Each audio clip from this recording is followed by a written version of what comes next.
Bom dia, irmãos e irmãs, mas hoje estamos no último dia da semana do estudo do Mestre Jesus, do Evangelho do Mestre Jesus de Nazaré, que é Bem-aventurados os aflitos.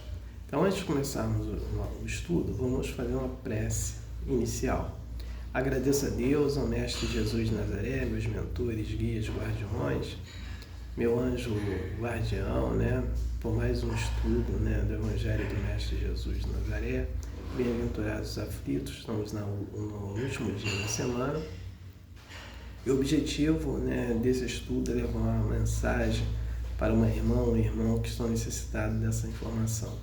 Então, peço a permissão de Deus, para começarmos o nosso estudo do Evangelho do Mestre Jesus de Nazaré, Bem-aventurados os aflitos, dizendo todos do fundo do coração de dois lados da vida, graças a Deus.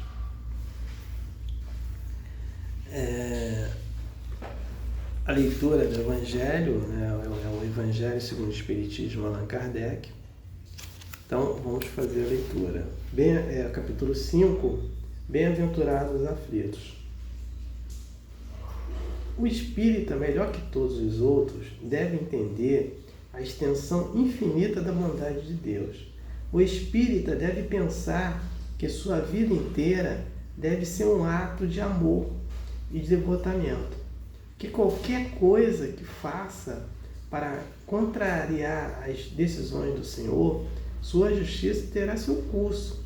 Ele pode, pois, sem medo, fazer todos os esforços para abrandar a amargura da expiação, mas é só Deus que a pode deter ou a prolongar, segundo julgue necessário.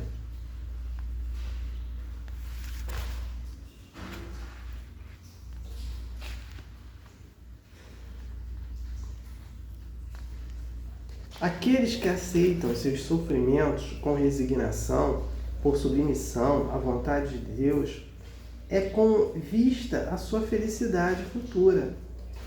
Não trabalham senão para si mesmos e podem tomar seus sofrimentos proveitosos aos outros. Esses sofrimentos podem ser proveitosos ao trem,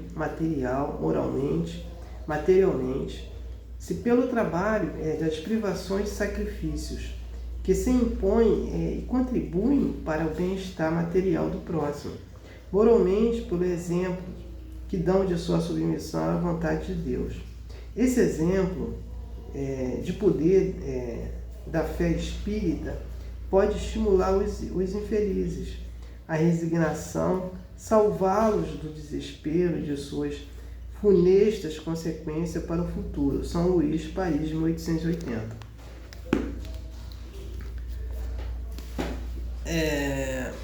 Vamos entender a narrativa do contexto desse texto. Então, o que acontece? Primeiro ele fala dos espíritas, Porque os espíritas são os últimos chamados, Então, os primeiros foram os profetas, os padres das igrejas, E hoje os últimos são os espíritas.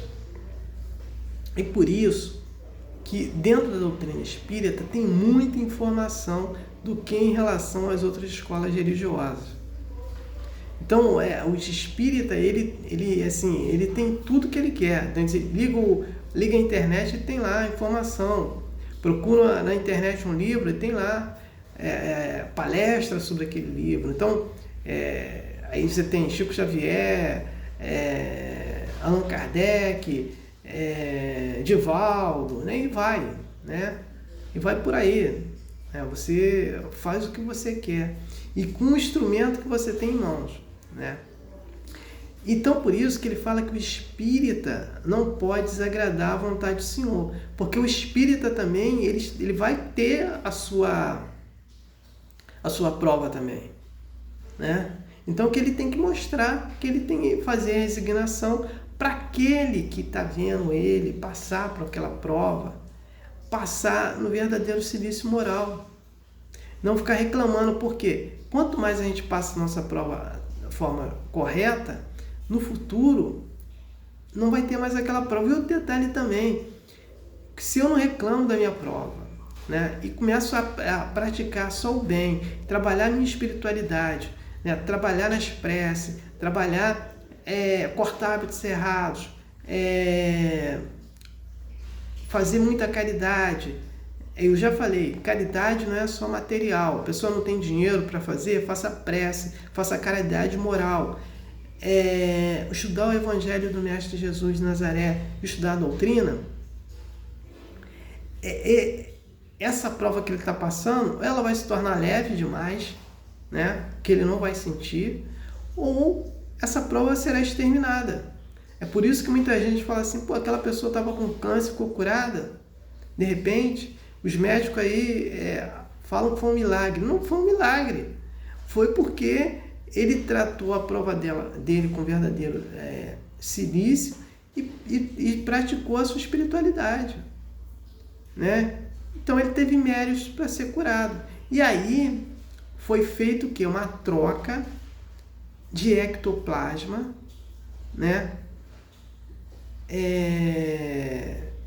Daquela pessoa, porque ela teve méritos para isso. Então, esse que é o contexto, né? Que o espírita tem que fazer para dar exemplo também para os próximos irmãos, as irmãs que estão passando com esse mesmo problema, e ver que ele pode ser feliz também, se ele procurar felicidade. Olha, se ele procurar infelicidade, só reclamar e não fazer nada, vai trocar 6 por meia dúzia. Então, esse que é o contexto que temos que fazer. Então, não tenho mais nada para falar sobre o texto, e só comunicando que a próxima semana será o Cristo Consolador. Então, iremos falar sobre o Cristo Consolador. Então, não tenho mais nada para falar, né? Vamos passar agora para a prece final, né? Agradeço a Deus, ao Mestre Jesus de Nazaré, meus mentores, guias, guardiões, meu anjo guardião, né? Por esse estudo, né? Desse nosso trabalho aqui, espiritual. Peço a permissão a Deus para dar por encerrado mais uma semana, né? Que hoje é o último dia do estudo do Evangelho do Mestre Jesus de Nazaré, dizendo a todos do fundo do coração e dos dois lados da vida, graças a Deus, gratidão para irmão e irmão que me assistiram e me ouviram. Aleluia, amém.